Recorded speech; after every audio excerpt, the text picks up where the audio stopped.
नवीन गोष्टी नवी कहाणी आजी आजोबा नित्य सांगती गाती हसती दिशा दहाही आनंदाची नवी पर्वणी ज्ञान रंजन अशी ही खाणी झरा नेऊया श्रोत्यांच्या मनी अनुभव अनुभव. जनसेवा फाउंडेशन पुणे प्रस्तुत ज्येष्ठ नागरिकांचा रेडिओ आय रेडिओ अनुभव.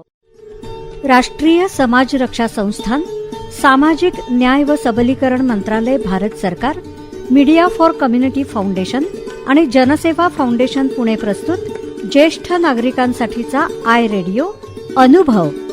ज्येष्ठ नागरिकांच्या समस्या, प्रश्न आणि मार्गदर्शन यासाठी टोल फ्री हेल्पलाईन क्रमांक 14567 म्हणजेच एल्डर लाईन 14567 या क्रमांकावर सकाळी 8 ते रात्री 8 या वेळेमध्ये संपर्क साधावा. श्रोते हो नमस्कार. आपण ऐकत आहात जनसेवा फाउंडेशन पुणे प्रस्तुत आय रेडिओ अर्थात ज्येष्ठ नागरिकांचा रेडिओ अनुभव.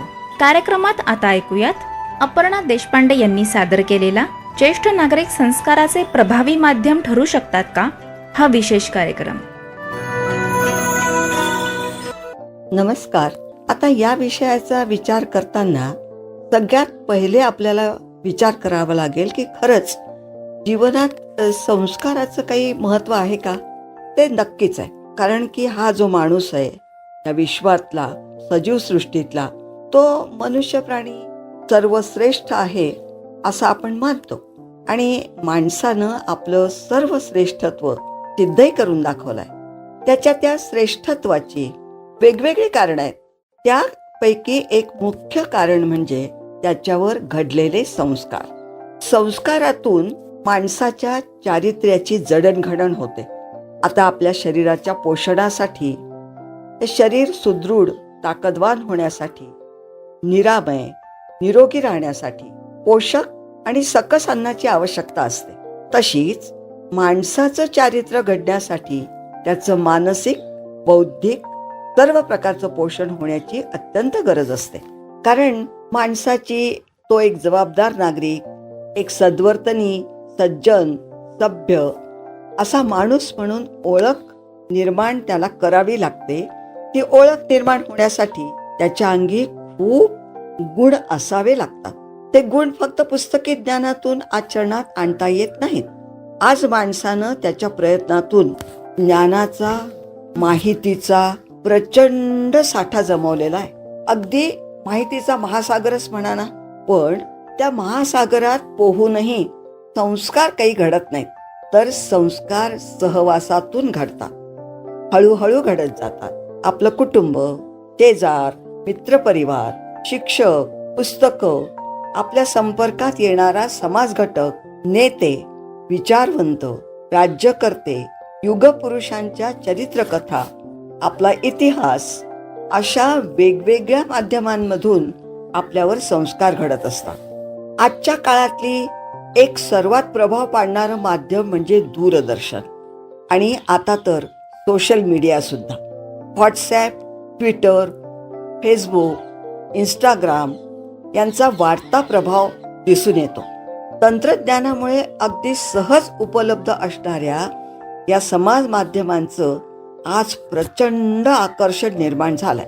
अगदी उच्च शिक्षित पालकांसमोरही या माध्यमांपासून मुलांनी नक्की काय घ्यावं आणि काय अजिबात घेऊ नये यावर कसं नियंत्रण ठेवायचं ही एक फार मोठी गंभीर समस्या निर्माण झालेली आहे.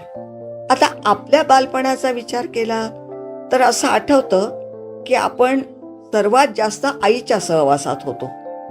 तिच्या सहवासात वाढलो, तिच्या संस्कारांमधून घडलो.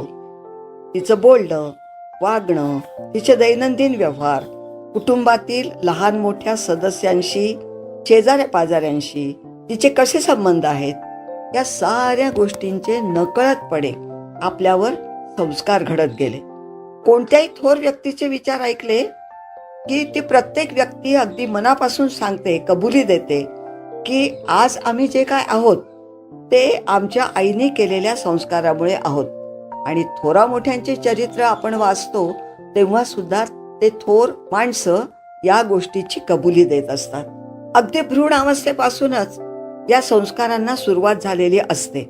म्हणूनच आईला पहिला गुरु मानलं जातं व तीच संस्काराचं प्रमुख माध्यम समजलं जातं. अगदी आतापर्यंत ते पूर्णपणे खरंही होतं. आताची वर्तमान स्थिती बदललेली आहे. स्त्री शिक्षणाचा प्रचार झाला, प्रसार झाला. स्त्री आर्थिक दृष्ट्या स्वावलंबी झाली, मोठ्या पदांचा भार सांभाळू लागली. पण त्यामुळेच दिवसाचा जास्तीत जास्त वेळ घराबाहेर राहणं तिला भाग पडू लागलं. आणि संस्काराच्या या सर्वात प्रभावी माध्यमावर खूप मर्यादा आल्या. मुलांचं संगोपन इतर घटकांकडून करून घेणं गरजेचं झालं. आता इतर घटक म्हणजे सुद्धा कामवाल्या मावशीच्या भरोशावर बालपण घालवणारी आजची अगदी सधन व सुशिक्षित घरची लहान मुलं फार फार चांगल्या गोष्टींपासून वंचित झालेली पाहून खरोखरच खूप वाईट वाटतं. कपडे लत्ते, खेळणी, खाणं पिणं सारं काही भरपूर उपलब्ध आहे, पण मॉम डॅडचा सहवास फारच कमी मिळतो. त्यांच्याकडून मिळणारे संस्कार जवळपास दुरापास्त झालेली आहेत ही लहान मुलं. मग मुलांच्या चारित्र्य घडणीच्या बाबतीत तर खूप मोठी पोकळी निर्माण झाल्यासारखं वाटतं. आमच्या पिढीच्या दृष्टीने विचार करता दुसरा एक फरक खूपच प्रकर्षानं जाणवतो. तो म्हणजे तंत्रज्ञानाच्या प्रगतीमुळे आपलं जीवन, आपले दैनंदिन व्यवहार खूपच बदलून गेले आणि त्यामुळेच तंत्रज्ञानामुळेच विचारसरणीतही खूप बदल झाला. जुनी जीवन पद्धती, जुने आचार विचार कालबाह्य, काही वेळा तर हास्यास्पदही वाटू लागले. कुटुंबही आता आमच्या वेळेच्या विचारांपासून दूर चाललंय याचा अनुभव येऊ लागला. व्यक्ती स्वातंत्र्याचं महत्व खूप वाढलं.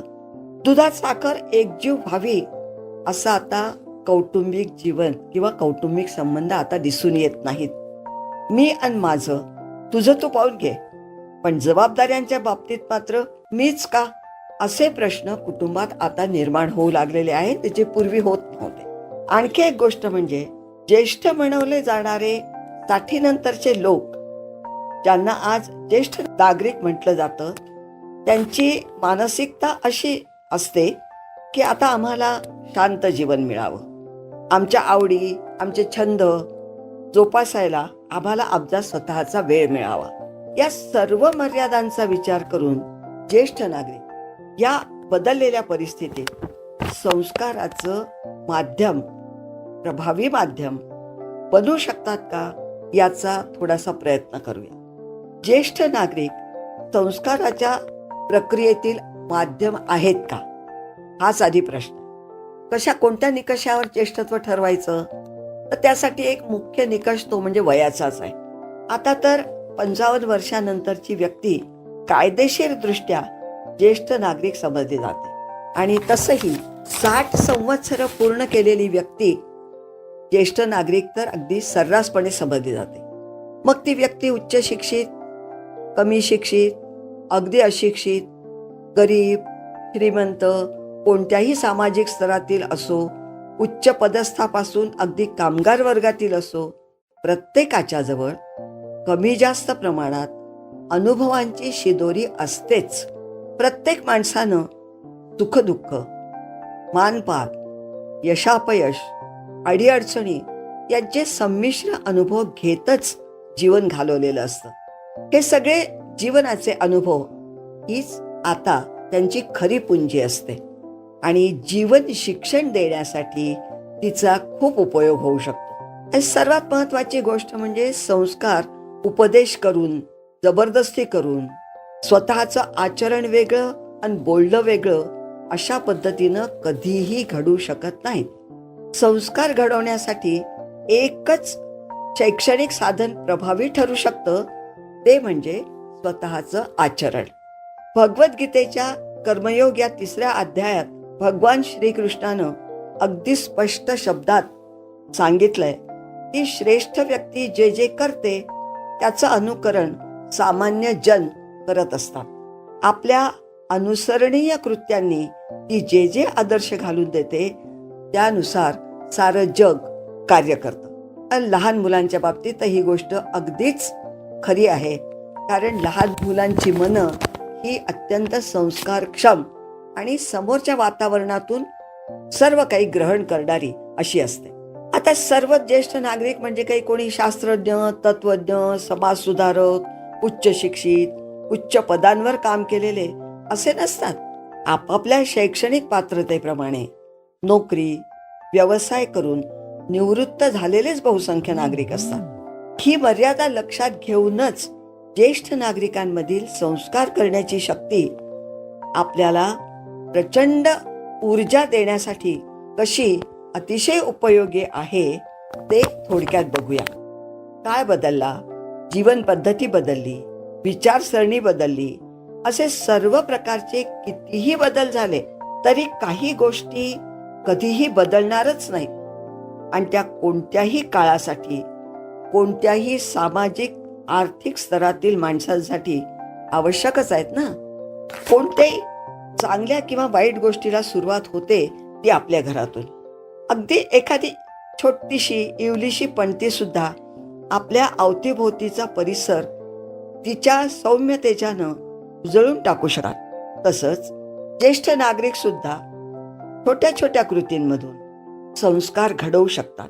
आपलं घर, आपलं कुटुंब, आपला परिसर, आपले शेजारी, मुख्य म्हणजे आपली नातवंड, थोडे मित्र, तेवढ्या मर्यादित क्षेत्रात आम्ही ज्येष्ठ नागरिक चांगल्या सवयी रुजवण्याचा प्रयत्न करून संस्कार करू शकतो. तेव्हा ज्येष्ठांनो, चला फिरून पुन्हा कामाला लागूया. संस्काराचं माध्यम अगदी प्रभावी माध्यम होण्याचा प्रयत्न करूया. आपल्या घरातली लहान मुलं जसं आपल्या वागण्याचं मोठ्या जिज्ञासू वृत्तीने निरीक्षण आणि परीक्षण करतात ना, तसंच आपल्या घरातील उच्च शिक्षित तरुण आणि मध्यम वयातली पिढी सुद्धा त्या लहान मुलांपेक्षा सुद्धा अधिक चिकित्सेनं आपलं निरीक्षण करेल. याचा अर्थ असा झाला की संस्काराचं माध्यम ठरवणारे ज्येष्ठ नागरिक आधी स्वतः परीक्षार्थी ठरतील आणि ज्यांच्यावर आपण संस्कार करू इच्छितो ते खऱ्या अर्थानं आपले परीक्षक ठरतील. ही अत्यंत महत्वाची गोष्ट आपल्याला लक्षात घ्यावी लागेल. वरवर पाहता ही परीक्षा सोपी वाटत असली तरी ती फार अवघड आहे. ती फार अवघड आहे हे आधी आपल्याला ज्येष्ठांना समजावून घ्यावं लागेल. आजची नवीन पिढी बिघडली, वाया गेली, शेफारली, बेफिकीर झाली, स्वतः पुरतं पाहणारी स्वार्थी झाली, इत्यादी इत्यादी आरोप करणं फार सोपं आहे. मात्र ही पिढी आपल्याला आत्मपरीक्षण करायला प्रवृत्त करणारी सुद्धा आहे हे आपल्याला विसरता येणार नाही. प्रयोगशाळेत एखादा विज्ञानाचा नियम पटवून देण्यासाठी जसं प्रात्यक्षिक करून दाखवलं जातं, तसंच ज्येष्ठ मंडळींना सुसंस्कारांची प्रात्यक्षिक करून दाखवत राहावं लागेल. या प्रात्यक्षिकांची नित्य परिचयातली काही उदाहरणं देऊन हा मुद्दा विशेष तऱ्हेनं पटवून सांगते. उदाहरणं अगदी रोजच्या सर्वसामान्य दैनंदिन जीवनातलीच आहेत. आपलं घर स्वच्छ नीटनेटकं ठेवावं अशी आपली अपेक्षा असते. आपण तसं आयुष्यात ठेवलेलंही असतं. आता आपण आपल्या वयाच्या मर्यादा सांभाळून त्याचं रोज थोडं थोडं प्रात्यक्षिक दाखवत जावं लागेल. न बोलता घरातला म्हणजे निदान लिव्हिंग रूम मधला पसारा आवरत जावा, हॉल आवरलेला नीटनेटका ठेवण्याचा प्रयत्न करीत राहावा आणि स्वतःची खोली या प्रयोगासाठी अगदी योग्य प्रयोगशाळा समजावी. स्वतःची खोली स्वच्छ, टापटिपीची, आवरलेली ठेवावी. घरात वावरणाऱ्यांच्या ही गोष्ट नक्कीच लक्षात येईल. नातवंडांवर त्याचा हळूहळू संस्कार होत जाईल. आपल्या परिसराच्या स्वच्छतेबद्दल सुद्धा आपण थोडा आग्रही असावं व त्या बाबतीत आपण निगराणीही ठेवावी. सकाळी उठण्याच्या वेळेपासून दिवसभराच्या स्वतःच्या दिनचर्येत शिस्त व नियमितपणा या हा प्रयोग करत राहणं अत्यंत आवश्यक आहे. खाणं पिणं, स्वतःच्या आरोग्यासंबंधी जागरूक असणं किती आवश्यक आहे हे पटवण्यासाठी त्या संबंधीचे नियम स्वतः अगदी काटेकोरपणे पाळून दाखवावे लागते. चांगल्या आरोग्यासाठी त्या खरंच आवश्यक आहेत. हा संस्कार घडत राहील. तसंच शिस्त आणि नियमितपणा खूप आवश्यक असतो. हा धडा ज्येष्ठ नागरिक अतिशय शांतपणे शिकवू शकतात. नोकरी व्यवसाय पूर्ण करून निवृत्त झालो तरी आळसाच्या आहारी न जाता आपला दिनक्रम व्यस्त ठेवूनही संस्कार करता येईल. परस्वाधीनता टाळून स्वतःची जास्तीत जास्त कामं स्वतः करावी. घरातील कामवाल्यांशी, नोकराचाकरांशी सौहार्दानं वागून शेजाऱ्यांशी चांगले संबंध प्रस्थापित करून सामंजस्याचा धडा शिकवता येईल. आवश्यकता पडेल तेव्हा मदतीचा हात पुढे करायचा, पण इतर वेळी कोणत्याही प्रकारे कोणत्याही विषयात नाक खुपसायचं नाही. स्वतःच्या मतांचा दुराग्रह बाळगायचा नाही, तर तडजोड म्हणजे काय याचं प्रात्यक्षिकही करीत राहावं लागेल. कमी जास्त प्रमाणात संस्कार नक्की होत जाईल. सगळ्यात महत्वाचा घटक म्हणजे घरातली लहान मुलं, आपली नातवंड.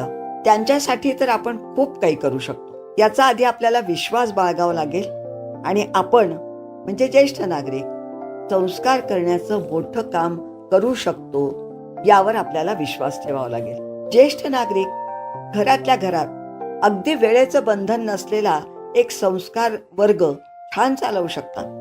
मुलांची ग्रहणशक्ती वाढवणं, त्यांच्या भोश्रुतपणाला चांगल्या विचारांचं खतपाणी घालणं चारित्र्याच्या जडणघडणीसाठी अत्यंत आवश्यक असतं. कथा किंवा गोष्टी हे अतिशय समृद्ध व संपन्न असं दालन आपल्यासाठी उपलब्ध आहे. अगदी प्राचीन काळापासून या साधनाचा प्रभाव आपल्याला माहिती आहे. सद्वर्तन, सद्गुण, दुष्ट दुष्ट प्रवृत्तींचा संघर्ष, दुष्ट प्रवृत्तींवर विजय मिळवणं किती अवघड आहे याच्या कथा, अशा प्रकारे असंख्य संस्कार कथा वाङ्मयाच्या माध्यमातून आपण आपल्या नातवंडांवर करू शकतो. ही गोष्ट तशी सर्व परिचितच आहे, पण आजची नातवंड त्यापासून थोडी वंचित जर असतील तर ती उणीव आम्ही ज्येष्ठ नागरिक भरून काढू शकतो. आणि हे संस्कार जे आहेत ते फक्त स्वतःची नातवंडच नाही, तर त्यांच्या मित्रांना सोबत घेऊन ज्येष्ठ नागरिक आपल्या संस्कार वर्गातील पटसंख्याही वाढवू शकतात. सुविचार, चांगल्या कविता पाठ करून घेणं, आपल्या नातवंडांचे मित्र जमवून आपण खूप छोटे छोटे उपक्रम राबवू शकतो. कविता पाठ करून घेऊ शकतो. सभादिटपणा वाढवण्यासाठी पाठांतर स्पर्धा आयोजित करू शकतो. कथाकथन स्पर्धा घेऊ शकतो. अभिनय गुण वाढवण्यासाठी आपण प्रयत्न करू शकतो. अर्थात हे सारं हसत खेळत, कळत नकळत करण्याचं कौशल्य ज्येष्ठांना आत्मसात करावं लागेल. मुलांची गोडी वाढेल अशा पद्धतीनं आणि सर्व प्रकारच्या क्लासेसच्या गदारोळापेक्षाही काहीतरी वेगळं, काहीतरी रंजक असं देण्याचा प्रयत्न करावा लागेल. वाचनाची गोडी वाढवण्याचाही प्रयत्न आपण करू शकतो. हस्तकलांना प्रोत्साहन देणं, कचऱ्याचा सदुपयोग करून उपयुक्त वस्तू बनवणं, कचरा समजल्या जाणाऱ्या वस्तूंचाही योग्य उपयोग करता येतो हे पटवून निर्मिती क्षमतेला आपल्याला वाव देता येईल. पाणी, वीज, अन्न, कपडे, पैसा व वेळ यांचा गैरवापर न करण्याचा धडा आपण लहान मुलांना शिकवू शकतो. कृतज्ञता बुद्धी वाढवण्याच्या दृष्टीनं प्रात्यक्षिक करून दाखवत राहता येईल. थोरांच्या चरित्रांचा परिचय करून देणं, निसर्गातील घडामोडींचा परिचय करून देणं, निसर्ग नियमांचं वास्तव समजावून सांगणं, अशी सारी प्रात्यक्षिकं ज्येष्ठांना करता येतील. मुख्य म्हणजे आपली नातवंड लहान मुलं आहेत, पण लहान मुलं अतिशय जिज्ञासू आणि चिकित्सक वृत्तीची असतात. सतत प्रश्न विचारून भंडावून सोडतात. त्यांचं समाधान होईल अशी उत्तरं शांततेनं देत राहावी लागतील. आणि ज्येष्ठांनी आपलं हे संस्काराचं क्षेत्र जर थोडं विस्तारित केलं तर ते शैक्षणिक दृष्ट्या मागासवर्गीयांच्या मुलांच्या गटासाठीही काही उपक्रम राबवू शकतात. सर्व स्तरातल्या प्रत्येक मुलाकडून वृक्षारोपण करून घेऊन त्यांची जोपासना करण्याचा संस्कारही हसत खेळत देता येईल. रहदारीचे नियम पाळण्याचा संस्कारही अगदी आपल्या परिसरातच करून दाखवता येईल. आपण आपल्या नोकरी, व्यवसाय, संसाराच्या सर्व जबाबदाऱ्या पूर्ण केल्या. आता आपल्याला कशाचंच काही घेणं देणं नाही अशी अलिप्त वृत्ती न ठेवता मी आजही खूप उपयुक्त सकारात्मक असं काम करू शकतो, या विचारसरणीवर जर विश्वास ठेवला तर ज्येष्ठ नागरिक संस्काराचं अतिशय प्रभावी असं माध्यम ठरू शकतात. आता असं माध्यम बनणं सोपी गोष्ट नाहीये. त्यासाठी काही महत्वाच्या गोष्टी कराव्या लागतील. ज्येष्ठ नागरिकांना उपकाराची भावना बाळगता येणार नाही, ते योग्य नाही. आणि मोबदल्याची अपेक्षा ठेवून चालणार नाही. उलट आजच्या आपल्या वेळच्या पूर्णपणे बदललेल्या युगातही शिस्त, स्वावलंबन, कृतज्ञता, सहकार्य, बचत, प्रामाणिकपणा, कष्टाची तयारी या सर्व गुणांना पर्यायच नाही, ही गोष्ट तरुणांच्या व लहान मुलांच्या गळी अक्षरशः उतरवावी लागेल. आणि त्यासाठी ज्येष्ठांनाही आता पुन्हा नव्यानं घडत राहावं लागेल. ही तारेवरची कसरत करता आली तर ज्येष्ठ नागरिकांना उर्वरित आयुष्याचा आनंद घेता येईल. एकटेपणा, नैराश्य यांना त्यांच्या जीवनात वाव राहणार नाही. कुटुंबातल्या व अवतीभोवतीच्या लोकांना ते हवेसे वाटतील. वार्धक्याचा काळ सह्य होईल. तेव्हा ज्येष्ठांनो, चला फिरून पुन्हा कामाला लागूया. संस्काराचं माध्यम अगदी प्रभावी माध्यम होण्याचा प्रयत्न करूया. श्रोते हो, आत्ताच आपण अपर्णा देशपांडे यांनी सादर केलेला ज्येष्ठ नागरिक संस्काराचे प्रभावी माध्यम ठरू शकतात का हा विशेष कार्यक्रम ऐकलात. अशाच माहितीपूर्ण कार्यक्रमांसाठी ऐकत रहा जनसेवा फाउंडेशन पुणे प्रस्तुत आय रेडिओ, अर्थात ज्येष्ठ नागरिकांचा रेडिओ अनुभव. I radio